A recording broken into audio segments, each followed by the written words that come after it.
Before we go any further, I want us to think about why you will want to engage in forward-looking goals and plans. Because remember, setting goals and creating plans costs time and money. Planning is not free. And I should point out at this point that I base all my work with teams around goals, and these days I don't really use backlogs. Now, you don't have to give up on backlogs to work with goals, but if you're going to choose one over the other, choose goals every time. With a backlog, it's very easy to get lost in lots of things to do and have no real sight of what you're really aiming at. So I would like you to think about future goals. I'd like you to think about how they can help you, what situations they'll be useful in, and maybe how goals might cause problems. Make a sheet out like the one I've shown on screen.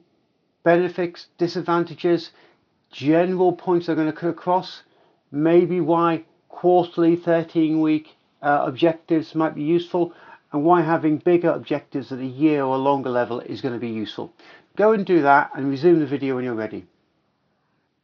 I expect that when you've been thinking about the benefits of thinking ahead, you've come up with lots of advantages for teams in terms of coordination. I expect you've written down that having a plan will save you time and money in the long term. And most of those reasons will make sense. Coordination, particularly long lead time items, trying to optimize the time, trying to optimize the money, all make sense. But I want to suggest that there's another reason why you want to think ahead.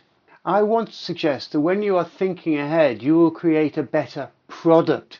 And when those goals are shared, decision making and taking action will be easier and therefore quicker and cheaper. And I will summarize this with the equation I'm showing here. That a product that is guided by a unifying and overarching goal will be more valuable product than a product that is simply a collection of features.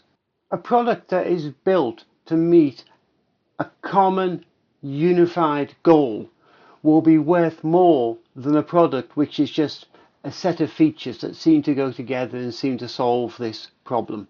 But when it comes to future thinking, it is better to plan around goals than it is to plan around tasks. Part of this is because tasks and task plans are very fragile, but goals are quite stable or relatively more stable. I remember once visiting a corporate client where most of one wall was taken up by a giant project plan. It was like 2 meters high and 4 meters wide. And when you looked at it, it's all these tasks tabled far into the future. There was one date in 2 years' time when somebody was scheduled to be writing a manual. I don't think there's a chance in hell that somebody was going to be writing a manual on that date. I would accept that having a goal of shipping a product that is complete in 2 years' time and having a goal of shipping a complete product with a manual makes sense. But scheduling it so far in advance doesn't make sense to me. The goals are stable, but we can guarantee that events will conspire to mean that person isn't writing the manual on that date. And for long-term goals, it's not just a question of everybody agreeing to a common goal. You want everybody to have the same mindset, the same understanding, the same hopes, the same mental images in their mind. And getting inside people's heads is more than just projecting onto a screen and telling people what it is. Indeed, you could say that this whole tutorial is just the start of the process, that there's a lot more work to do building that goal in everybody's mind. When people understand a goal, it informs their decision making. And that means that everybody will make coherent and aligned decisions because they're all pushing towards the same goal. The common goal also allows you to plan backwards. You can start with where you want to be and say, what do we need to do to get there? This means that the questions we are asked change from being, how long will it take, to what can we do in the time we have? And that's a very different question. It brings out a very different mindset and a very different approach to engineering solutions. There is a quote from Steve Jobs which illustrates this beautifully. Steve said, It's okay to spend a lot of time about arguing which route to take to San Francisco when everybody wants to end up there. But a lot of time gets wasted in such arguments if one person wants to go to San Francisco and another secretly wants to go to San Diego. What Jobs is saying here is if we don't have common goals, then we're going to waste a lot of time arguing about details when really what's at stake is the goal. Now, I sometimes hear people object to time spent agreeing goals, but the truth is it always pays back. The time spent agreeing a goal is a form of learning, and it allows future decisions to be made more quickly. And because those decisions are more coherent, less time is spent fixing mismatches. The common goal serves to inform decision making. You can only expect to make coherent decisions, that is, decisions that fit together and support one another, when there's a common aim. If you don't have a common aim, how can you expect your decisions to all fit together? This is particularly true in the world today. Many of you will have come across the idea that the world is VUCA, that is, volatile, uncertain, complex, ambiguous. Other people describe it as TUNA, turbulent, uncertain, novel, and ambiguous. And certainly, it feels that today. I am recording this at a time when American planes are bombing Iran. The economic and political environment certainly feels most definitely VUCA and TUNA. So the question comes, in a world that is VUCA and TUNA and several other things, what is the best way to go about planning for the future? This is where I suggest goal-based planning. Let me give you two examples of what I have in mind when I talk about goal-based planning. For my first example, I'd like to introduce you to Admiral James Stockdale here. Unfortunately, he's passed away now, but he was the highest ranking American officer held prisoner by the North Vietnamese during the war. And he was actually a prisoner for 8 years. His case has been documented in a number of books, including Good to Great by Jim Collins a few years ago. This became known as the Stockdale paradox. When he was interviewed a few years later, what he said was the best way of surviving was not to have a plan. What he actually said was, you must maintain unwavering faith that you can and will prevail in the end, regardless of the difficulties. And at the same time, have the discipline to confront the most brutal facts about your current reality, whatever they may be. Stockdale went on to talk about the men who didn't make it in the prison camps. These men had a plan. Their plan was to be home by Christmas or home for a birthday. And each time their plans failed, they became demoralized. And as a result, many of them didn't survive.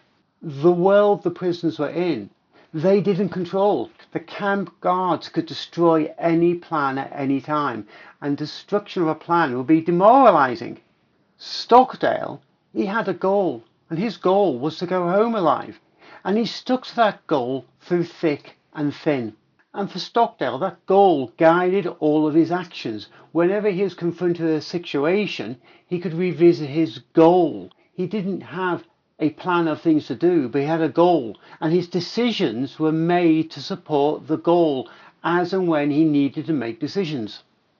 For my second example, let us consider perhaps the most famous goal ever set, to land a man on the moon.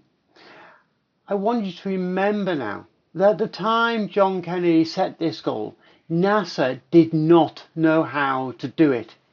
NASA did not have a plan for landing a man on the moon. The goal was not selected because they knew how to do it. The goal was selected because they thought it was feasible and it sounded ambitious. At the time this goal was set, NASA did not have the rocket or the spaceships they needed to complete the mission. They didn't know how they were going to land a man on the moon.